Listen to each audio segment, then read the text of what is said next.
As we meticulously plan our futures, setting goals and driving our lives forward to whatever our idea of success is, our plans and our hard work can become suddenly derailed in an instant. So can we agree that life is full of surprises? Some surprises we welcome, but let's be honest, a lot of them we don't. Unforeseen events happen all the time, no matter how much we think we are controlling life's outcomes.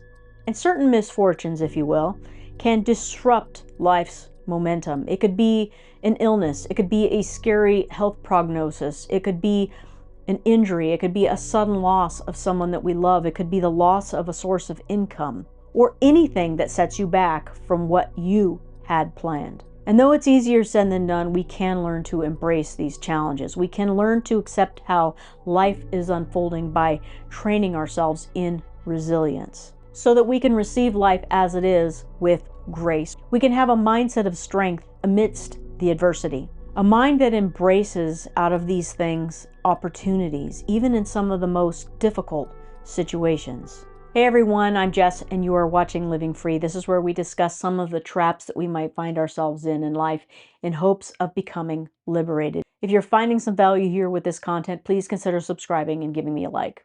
So the Stoics understood that we have limited control over the events that happen external to us. And certainly we do have some impact on the likelihood of some things happening and other things not happening in life based on our actions and our attitudes. But ultimately, our attention should be on what we can control. And what we can control is our inner reactions to life. And as Epictetus taught, it's not what happens to you, but how you react to it that matters. Those things that we deem as misfortunes, they're going to come. Those unexpected challenges that shake us to our core. But we can cultivate a mindset and a way of being that is able to choose the best way to perceive, the best way to respond.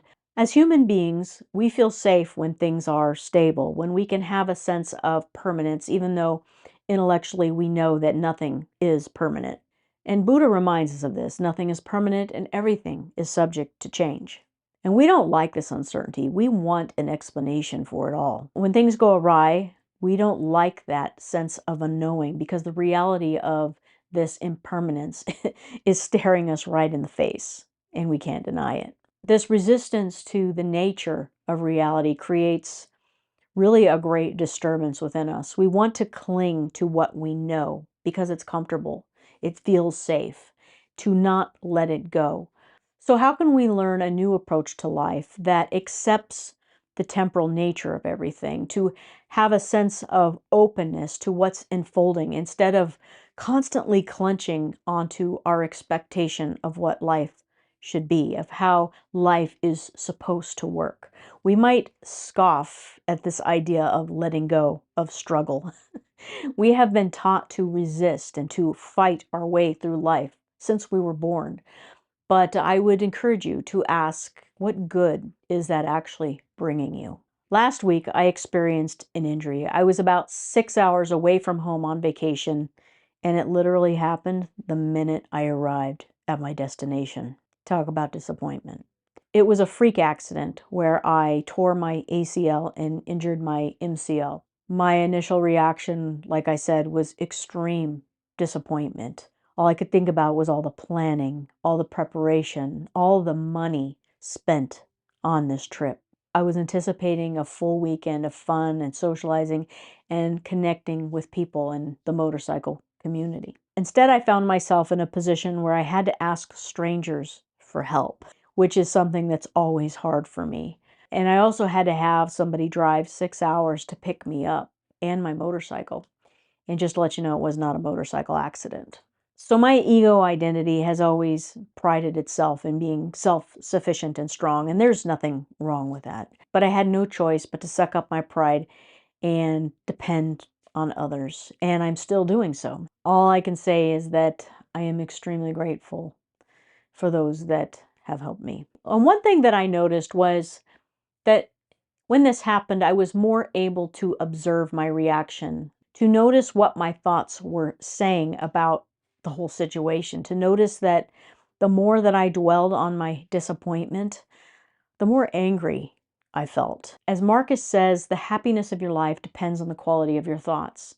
And I can think of a time when I used to not step back and observe my thoughts and emotions, and I would just react in a way that would get me more worked up, that would get me more upset about it all. And I'm not saying that it was easy. There was definitely some F-bombs thrown out there. And even now, there are still moments of disappointment over all my future plans for the year potentially being gone.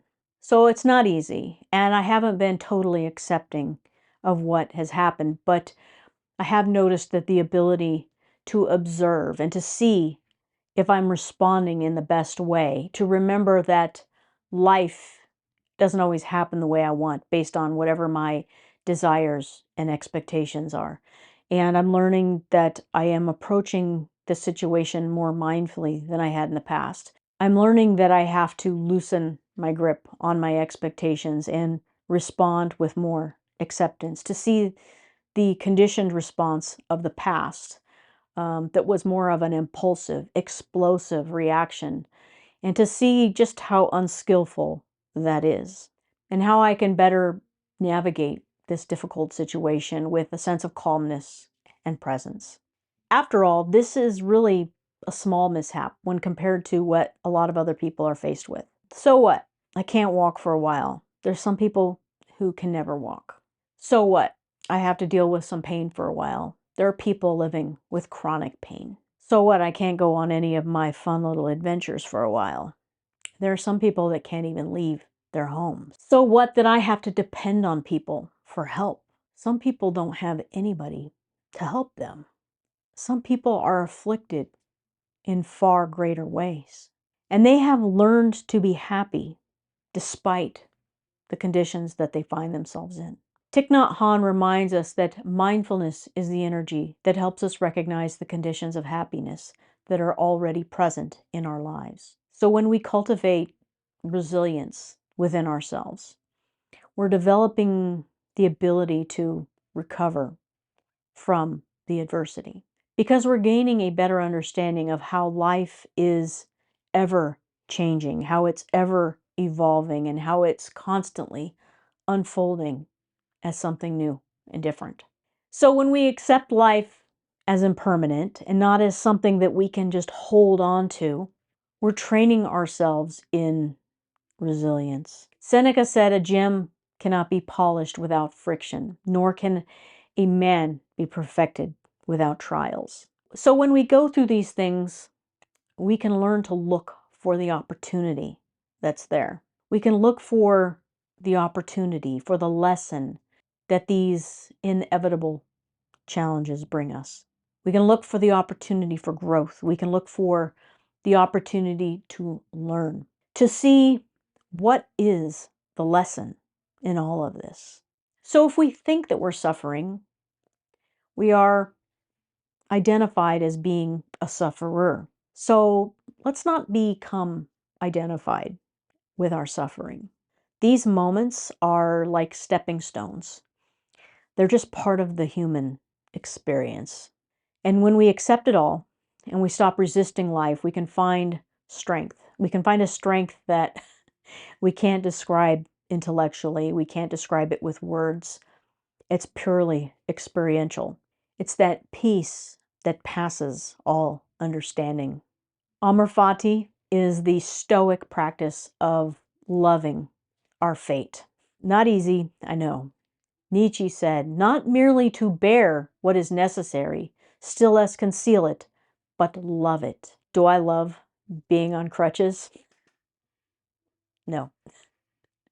Of course I don't love being on crutches. Of course I don't love being in a leg immobilizer. So no, not in the typical way that we define love or the enjoyment of something. Will I love the pain of potential surgery?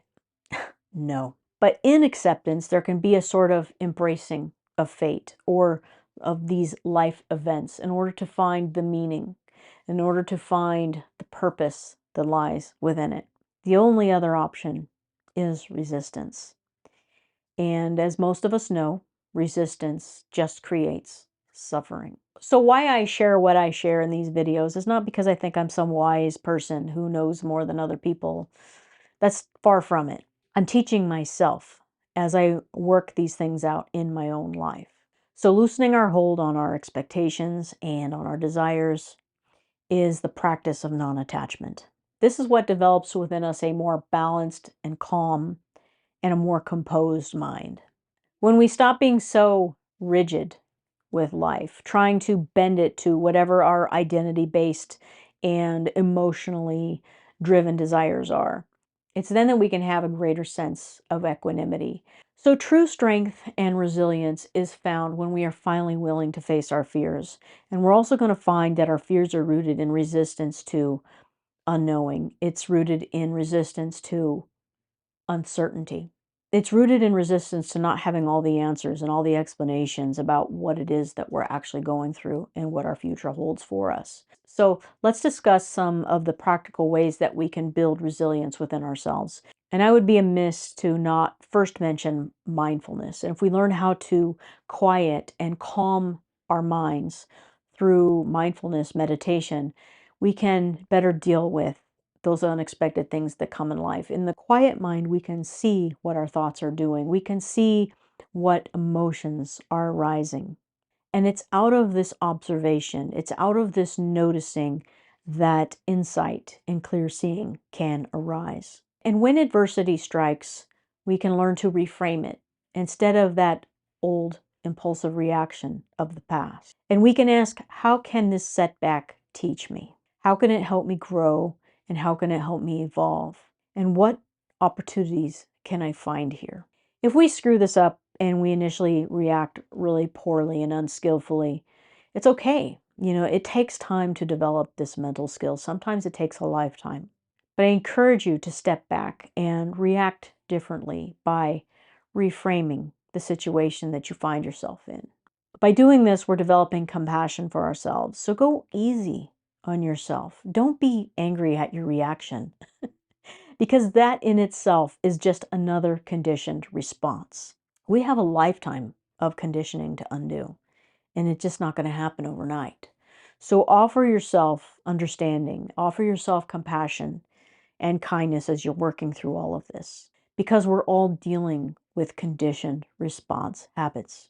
So as we are starting to consciously remember to do all the things that I just mentioned, we're beginning to embrace the changing nature of life. We're being reminded of that impermanence, and we're learning to be okay with it.